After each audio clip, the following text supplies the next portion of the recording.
System. Cardiovascular.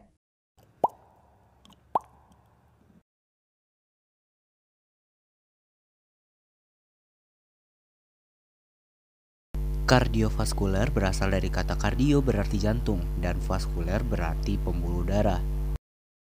System cardio.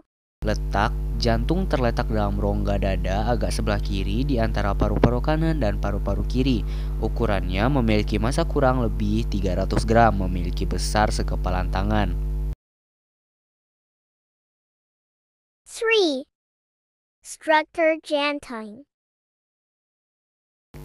Jantung terbagi menjadi dua rongga, yaitu rongga kanan dan rongga kiri yang dibagi oleh dinding otot atau septum. Dua rongga terdiri dari masing-masing dua kamar.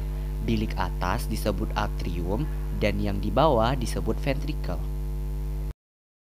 4. Myocardium.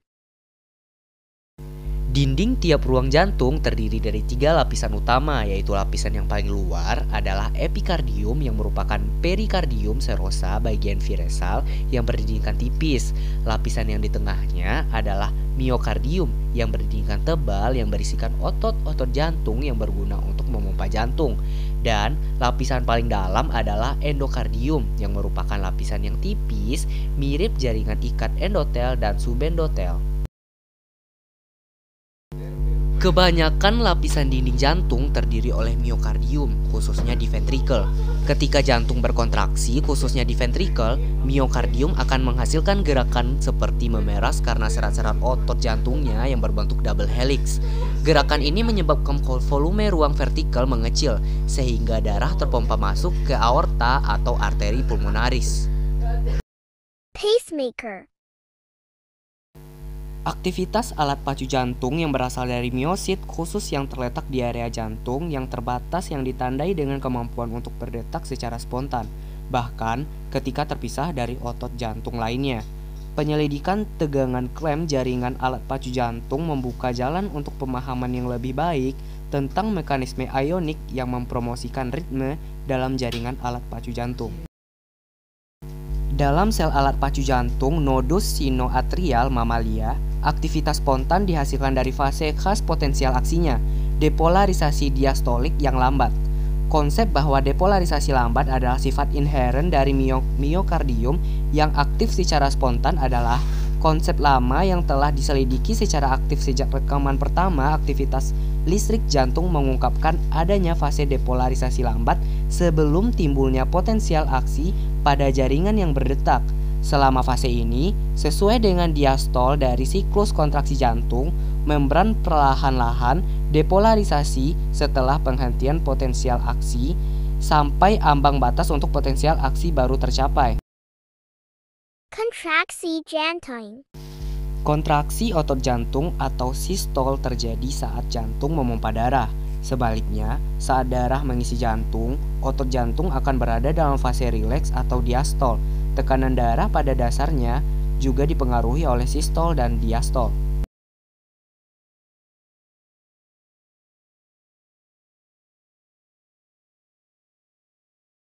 System. Vascular. Pembuluh darah. Terdiri atas arteri membawa darah dari jantung ke jaringan, kapiler, arteri bercabang-cabang sampai menjadi kapiler, vena membawa darah kembali ke jantung. Pembuluh darah terdiri atas 3 lapis. Yang pertama tunica intima, terdiri atas endotelium yang melapisi lumen pembuluh darah. Yang kedua tunica media, terdiri atas lapisan otot polos yang sirkular persyaratan simpatis menyebabkan otot ini berkontraksi dan berdilatasi. Tunica externa terdiri atas jaringan penyambung. Berdasarkan diameter dan fungsi vena dibagi atas venula diameter 8-100 mikrometer menyertai arteriole. Vena diameter besar sama dari 100 mikrometer. Vena sedang menyertai arteri muscularis mempunyai valvula untuk mencegah darah kembali. Vena besar menyertai arteri elastik. Capillary. Menghubungkan arteriole dan venule, diameter 8-10 mikrometer, terdiri atas selapis endotelium dan membran basalis yang memungkinkan difusi gas dan makanan antara kapiler dan jaringan tubuh.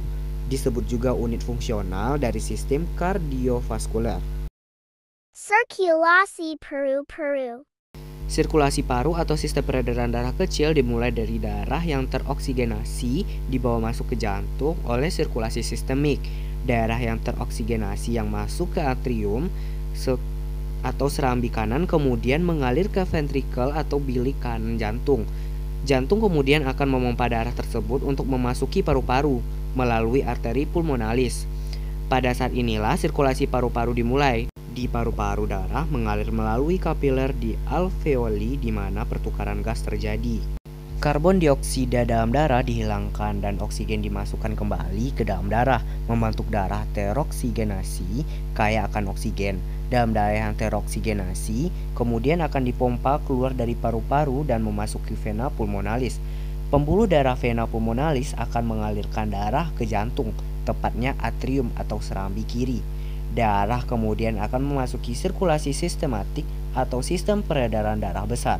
Hal ini sekaligus mengakhiri sistem perdarahan darah kecil atau sirkulasi paru. Mechanism vasoconstrictio. Vasokonstriksi merupakan penyempitan pembuluh darah jantung. Hal ini biasanya terjadi karena penumpukan plak-plak pada dinding pembuluh darah sehingga menyebabkan penyempitan, bahkan penyumbatan. Contohnya pada pembuluh darah arteri atau yang biasa disebut dengan aterosklerosis. Ketika aterosklerosis ini terdapat dalam tubuh, material zat lemak yang disebut plak akan berkembang di dalam pembuluh darah. Maka inilah yang akan menjadi masalah karena bisa mengurangi bahkan menutupi aliran darah yang bisa akibatkan serangan jantung atau stroke.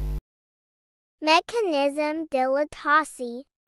Dilatasi yang merupakan pengembangan atau pemuaian suatu ruangan. Pada kasus ini kita ibaratkan pada pembuluh darah vena.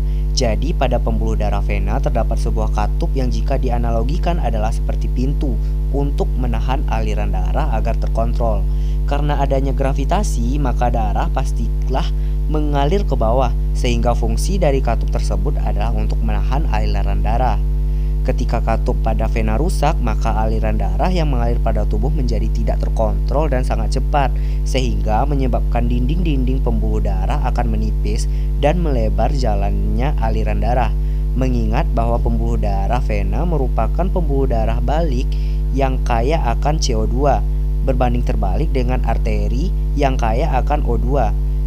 Sehingga ketika terjadi pelebaran pembuluh darah, tubuh tidak akan merasa gejala yang sakit seperti nyeri, namun akan terjadi pembengkakan pada bagian tubuh yang pembuluh darahnya yang terjadi pelebaran.